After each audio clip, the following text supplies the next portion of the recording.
I'm here at Future of Utilities in Amsterdam, and I'm just about to go up on stage.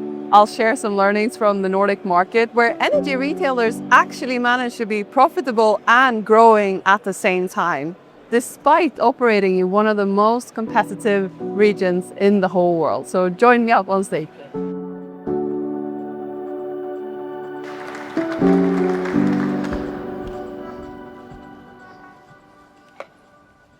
Hi there.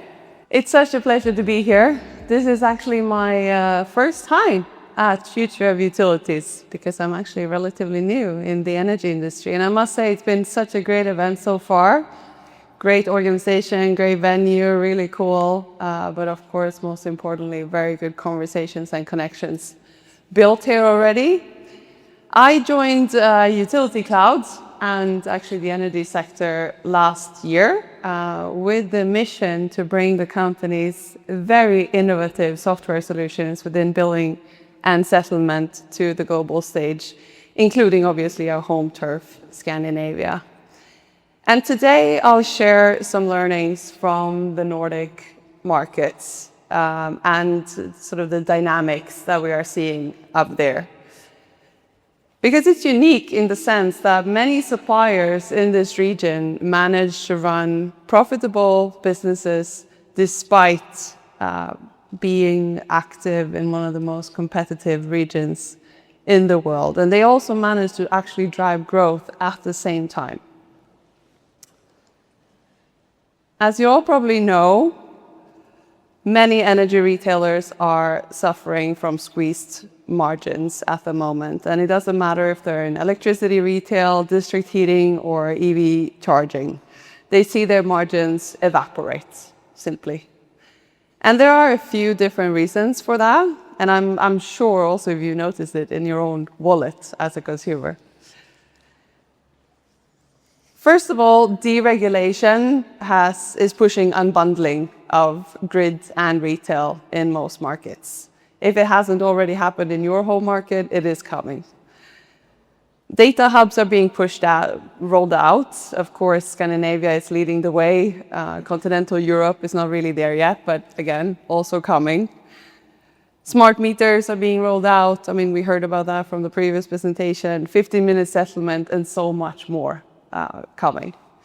And all of this is contributing to a constantly changing environment to operate within for these energy retailers. And much of this is happening, obviously, for a very good reason. It's to provide a wider choice for us as consumers, and that's obviously very positive. But it is safe to say that these regulations are getting the intended effect. I mean, we see that the number of retailers have grown with about 20% in the past decade. So yes, it is a positive, but it also creates a very challenging environment for the incumbents especially. Secondly, many retailers run on very costly legacy technology that's not just cumbersome and stuck in a previous age. It actually hinders innovation, and that's not the intention of technology. These systems are not only just old, but they're often designed to work in multiple industries. Some companies have a legacy of being IT consultancies built for spec. And of course, then they're not adapted to the unique needs and challenges of this sector that we're all operating in. We saw it from the previous presentation as well. We need very specific solutions to solve the problems that we have. So this makes it very hard to launch new products and to compete on something else than just price and to run the lean operations that we need in order to keep the profits where they have to be. High licensing fees obviously doesn't help either, and high costs for customization of these systems. So retailers are kind of stuck in the past. They're stuck with a high cost to serve and low capability to differentiate in the market, even if they wanted to. And no wonder that they are struggling when about 70% of their IT budget is going to IT. Not the best. And despite this fact, as you can see from this slide, the energy sector is kind of worst in class in terms of cloud adoption. Because these legacy systems that most, especially incumbents, are running on are retrofitted to the cloud. They're not cloud-born. Sometimes the front end might be in the cloud, but you're not getting all the benefits of a proper cloud system in terms of scalability and obviously affordability. To add to this pain, global turbulence is driving up the gas prices. We see it now with the conflict in the Middle East, and electricity prices is obviously likely to follow as a result of this. And it's not unique. We have this all the time. It's new conflicts, it's new turbulence in the world that is impacting energy. Because energy is heavily linked to geopolitical events. It always has been and always will be, because it's the most important asset that we have. So we just got to adapt to that reality and not be upset about it existing. And this obviously puts even higher pressure on energy retailers to lower the costs towards their end users from margins that were already really, really squeezed. I spoke to a CEO of a Finnish retailer last week. He said they had to push their prices down, not to get bad press and not to lose customers. So he was quite frustrated, to say the least. Like that wasn't enough. We have all these challengers pushing the status quo. They don't care about what was in the past. They don't care about inertia. The common denominator for these challengers is that they have a focus on product innovation and customer happiness. They all have very user-friendly consumer apps. I'm myself actually a customer of Greenly here, and I use a smart device from Save to track everything in my home. And I use this app actually more or less every day, which is a dream if you are an incumbent. What enables all of this is that these suppliers have the luxury to choose modern technology from the beginning. They are not stuck in the past. They can choose technology built on automation and scalability. I saw this happening. I was in fintech about 10 years ago. I was traveling around Europe, meeting bank CEOs all over Germany, France, Spain, all over, telling them that, challengers like Revolut and Wise, they're going to eat your breakfast, lunch, and dinner. You need to launch, new challenging or new user-friendly services to compete with this. I would say that more or less nobody listened. Somebody, but not many. And they were not very stressed. And sure, it's safe to say it wasn't as stressful as I made it to be. I said they were going to lose their business the next year. Obviously, that wasn't the case. But it was a lot more stressful than they believe. Because now Revolut is the largest bank in Europe based on number of customers. Not in terms of assets yet. But I can say for myself, the day Revolut launches mortgages, I can actually cancel my incumbent bank. So I've seen it happen. I see it happen now very quickly in energy. They are just popping up. And I actually spoke to another leader in an incumbent from a retailer in Scandinavia yesterday here at the event. I don't know if he's here. And I asked him, how do you see this? How do you see the fact that they are taking customers? And he wasn't stressed at all. He said, no, but inertia is gonna save us, but we'll see. I think it's safe to say it's no longer enough to just simply exist. Because like I said, I really don't think inertia is going to save these incumbents. Of course, they're not going to run out of business tomorrow. I've learned my lesson. But it is so easy now to switch suppliers because of flexible tariffs and switching sites and whatnot. And the consumers have a lot higher expectations. Again, like we heard from the previous presentation, you got to solve the problems of today. Because ultimately, again, like we saw from the previous presentation, consumers want flexible solutions that solve the needs that they have. At an affordable price, obviously. Price will always be there, but you can't only compete on price because that's a race towards the bottom. You need to be competitive, but you need to have a value proposition that your consumers are ready to pay for. But for many energy retailers, this is actually mutually exclusive. It's not possible. So we need new solutions that are focused on contemporary issues, that are focused on automation, digital onboarding, self-service, and flexible offerings. And there is one region, as I hinted in the beginning, and as the name of the presentation says, there's one region that has defied all the odds, and it's the Nordics. Here, many retailers are profitable and innovative at the same time, and it's driven by favorable regulation, central data hubs, high smart meter adoption, innovative business models, and modern tech stacks that allow for affordable offerings that bring high value. And some of these energy retailers, as you can imagine, run on one of the most innovative tech stacks there is. UtilityCloud, of course. Yeah, you understand this is where we were going. But jokes aside, Nordic retailers expect simplicity from their systems. They don't accept, or at least some of them don't accept, systems that are stuck in the past. They want purpose-built systems, and they want to focus on what they are good at. So they partner with the right technology vendors, let them do their thing, provide their flexible solutions so that the retailers can focus on their unique value propositions. What we would refer to as best of breed, rather than one solution fits no one. I think we've seen that a lot, especially I work now, this is my third legacy industry. I started in banking, went to telecom, and now to energy. And it's so common with these big solutions without any possibility for customization or flexibility. And they're just forced on top of everybody. Because the truth is, many vendors will try to squeeze you into a fixed solution that might fit someone, but certainly not everyone. So in 2019, 4 founders from Norway decided to simplify energy retail once and for all. And that was really important at the time when they had the idea in Norway. What is it now, 7 years ago? But I would say it's just becoming more and more important for every day to simplify energy retail. Now we're the preferred vendor in the Nordics, and we're running some of the most innovative retail brands in our portfolio within electricity retail, district heating, and non-commodities such as EV charging.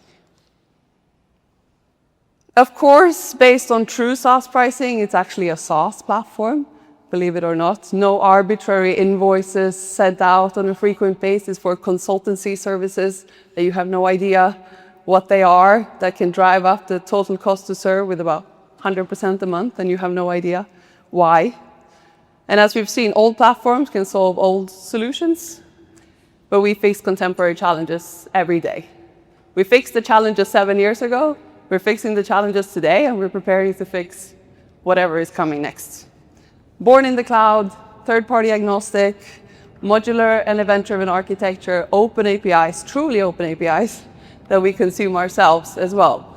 Like our head of data like to say, we eat our own dog food, which is a good thing. We continuously adapt to new regulations, obviously, as part of the platform. When you have a SaaS platform, that's just part of the offering. Again, not sending out arbitrary invoices for upgrades that were needed for the platform to even function in the first place. No matter if you're a player with local or international ambitions, it doesn't really matter. So this has enabled us to build a very strong community of both customers and partners powered by Microsoft. We run some of the most innovative retail brands in our portfolio, and I love hanging out with these guys. We have Christmas parties together. We run our own conferences. They even talk to each other and benefit from the community of learning and sharing ideas, which is what a community should be about. And our customers grow at a rate 15 times faster than the average energy retailer in the Nordics. So whomever is not on our platform should obviously change, and this is also why we're bringing the platform outside of the Nordics. It sounds like made-up numbers by a salesperson like myself, but actually these numbers were put together by our CFO, and I'm happy to share the details with anybody interested afterwards. He's quite thorough. Our customers also have 35% lower churn than the market average, And as we know, that's really, really important because acquiring new customers and retaining them is really, really expensive. So that makes a huge difference to the profitability, obviously, if you can just keep them instead. All while they enjoy 40 to 90% lower total costs to serve. I like to say that the proof is in the pudding. So let me show you a few examples of our customers running on the platform. Tommy Rudy here on the left in the picture is a businessman. He loves to bring or give his customers a really good deal. So for that, he obviously needed a fully automated platform that allows him to run a lean operation. And by migrating from his old system, I'm not going to say which one, to UtilityCloud, he could reduce the headcount and operations by about 30 people and only run with a handful of people. So he could instead spend that money on growth, which is what you need, obviously, rather than running the business. Eletra is another cool example. They wanted to expand seamlessly from Norway to Finland, all while maintaining, obviously, a low cost to serve and without increasing headcounts. And for that, they obviously needed a vendor that could provide a proper multi-tenancy setup, run in the cloud, that scale across borders, and obviously that their customer service reps were already familiar with, because training people into new systems is also costly, it takes time, it's really painful and unnecessary. So when they moved over then, or expanded to Finland, they could do that with the same amount of people, same people in the same system. So they didn't have to think about that, they could focus on growth. They're quite cool because they sell electricity contracts through the consumer electronics chain Power in Finland over the desk, and that's made possible where the reps in the store basically sign up the customers using the UtilityCloud white label web order interface directly in the store. And they are actually one of the fastest growing energy retailers in Scandinavia, growing a lot faster than the 15-time average that I mentioned. Again, they actually decided to innovate in terms of distribution model. That's another idea. Last example, Aspo Nordic, they did a very thorough analysis of SIS providers out there because they wanted to operate on a platform that could also seamlessly scale across borders in the Nordics and the Baltics. So the natural choice obviously fell on UtilityCloud. I think the reasons are quite obvious by now. I met a lot of CEOs and others in energy retail companies all around since I joined UtilityCloud last year, and they like to give me all the reasons for why they don't want to change systems right now. It's important to mention that they all know that they should, because they feel the pain every day, especially from their teams, and obviously watching not their bank account, but their financial statements. But the problem is they can't postpone this issue for too long, because at some point it's going to be too late. I mean, I get it. I truly do. And I have this conversation all the time. One of these CEOs in Finland told me that actually there are two things that can get a CEO fired in energy retailer. It's messing up invoicing to your customers and a failed IT project. And he said, Sara, this solution touches both. So I really understand, I do. But what I can promise is that we can make it as smooth as possible. And actually, thanks to new IT technologies, it's becoming even easier to not just build software platforms, but also to migrate data from one to the other, especially if you're a company like UtilityCloud, and we have a lot to show too. I like the quote from one of our customers who's been in the industry for about 30 years, who said it was one of the most, or the most successful IT migration projects he's ever been in. That's obviously great. It might say more about the industry than about UtilityCloud, but I think it says something about us as well. My message is pretty simple. I think you get it by now. We need to choose platforms that solve contemporary issues and future needs.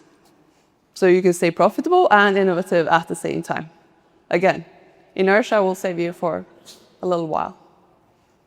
And if unbearable margins, losing customers, lack of innovation, all of these are not reasons enough, I can say that it's not going to get any easier.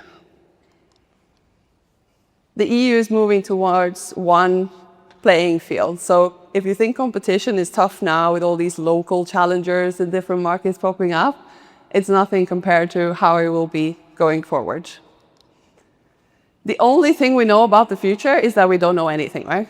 So we need solutions that can cater to that uncertainty. Flexibility is what we need, self-serve.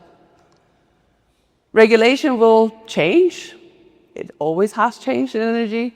It will continue changing. EU will come up with new things. That's their favorite activity. And the markets will remain unpredictable. I don't think we will see, I mean, not to be doomsday here, but I don't think we will see more stability in the short term. So one platform that can manage all of these challenges, both today and tomorrow, is obviously absolutely critical. And like I like to say in all the industries I've been, just remember that the average vendor-supplier relationship might actually last longer than the average marriage. So choose who you spend every day with. Choose who you go through challenges with. Choose who you want to have on the other side when you tackle these challenges of both today and tomorrow. My name is Sara Rasmussen. It's been a pleasure speaking here today. I'd love to hear if you have any questions.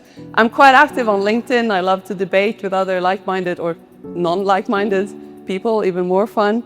So scan this code if you want to connect or come talk to me afterwards. I'm here with two of my colleagues, Sam and Daniela. Yeah, thank you so much.